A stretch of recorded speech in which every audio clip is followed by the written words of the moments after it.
When it comes to ascertaining the historical narrative of the emergence of the religion of Islam, it is necessary to discern the reliability of the sources involved. Some sources, such as the Muslim chroniclers Tabari and Ibn Khaldun, postdate the events they describe by several centuries.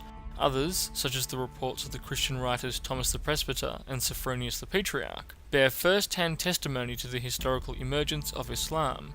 Given the lateness and tenuous nature of the earliest Muslim sources, all written more than a century after Muhammad's death, it is perhaps more prudent to examine the earlier sources penned by the Romans, Greeks, Jews, Syrians, and Armenians, who witnessed the early Paleo-Muslim expansion firsthand.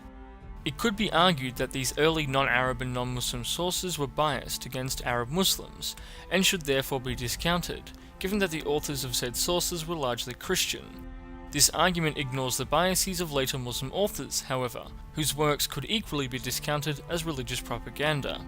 Despite the potential, and often evident, bias exhibited by non-Arab and non-Muslim sources towards Arab Muslims, these early works take precedence over later Muslim sources due to their early authorship. The earliest non-Arab and non-Muslim sources pertaining to Islam and the Paleo-Muslim expansion were largely contemporaneous to the events they purported to describe. In other words, early non-Muslim sources trump later Muslim sources by virtue of the former preceding the latter by more than a century. It is well known that later Muslim depictions of early Islam were embellished, corrupted, interpolated, and exaggerated by various different parties and interest groups for sectarian, religious, political, social, and cultural reasons. Despite this, the most primitive features of the core narrative expounded by later Muslim authors are present in the earlier accounts of non-Muslim authors. Already in the mid to late 7th century CE, a century prior to the emergence of the earliest written Muslim sources, some of the most rudimentary theological, legal, and social elements of the religion of Islam had crystallized amongst the Paleo-Muslim conquerors of the Roman and Persian empires.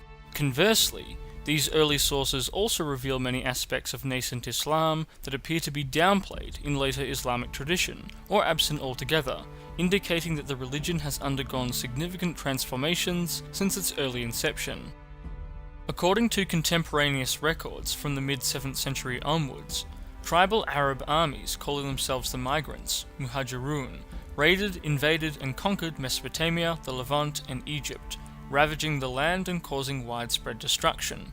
These Arab soldiers extracted tribute from their newly gained territories and enslaved a significant proportion of the population, inaugurating a new political system in which they dominated society as the fiscally privileged military elite. This Arabian ruling class brought with them a new dating system and a new politico-religious ideology.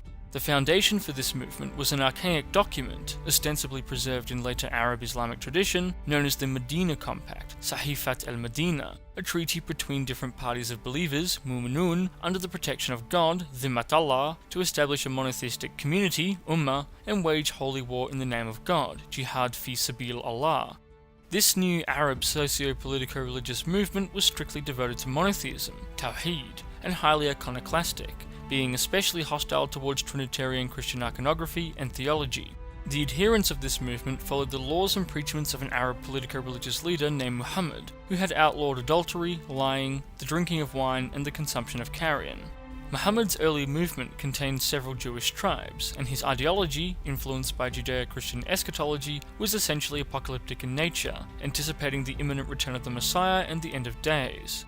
The Abrahamic heritage of the Arabs, held to be the descendants of Hagar, and hence known as the Hajarines, another possible meaning of Muhajirun, was emphasized by Muhammad, who also venerated the prophet Moses and sought to reconquer the Holy Land for his Arab followers. These Arab monotheists prayed towards a special sanctuary associated with Abraham, seemingly located in northwestern Arabia. This sanctuary was known as the Kaaba, where the Arabs would venerate a sacred stone and conduct animal sacrifice. The Arabs would congregate for prayers in a building called a mosque, masjid, and held the city of Jerusalem in high regard. This was the earliest form of the movement that would later become Islam, as it manifested in the mid to late 7th century CE. For an anthology and analysis of the earliest sources concerning Islam, see Robert Hoyland, Seeing Islam as Others Saw It, a survey and evaluation of Christian, Jewish, and Zoroastrian writings on early Islam. For a synthetic overview of the key points recounted in these sources, see pages 547 to 549 in particular. Also see Robert Hoyland, The Earliest Christian Writings on Muhammad, an appraisal. For the problems with later Muslim sources, see the works of Ignaz Goldziher and Josef Schacht generally. Attempts have been made to refute the arguments of these academics, but with little success. See Herbert Berg, The Development of Exegesis in Early Islam, The Authenticity of Muslim Literature from the Formative Period. Also see Herbert Berg, Weaknesses in the Arguments for the Early Dating of Quranic Commentary.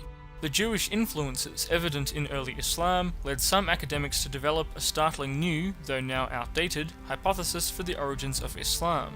See Patricia Kroner and Michael Cook, Haggarism, The Making of the Islamic World. For an interesting new theory into the true nature of early Islam, see Fred Donner, Muhammad and the Believers, at the Origins of Islam.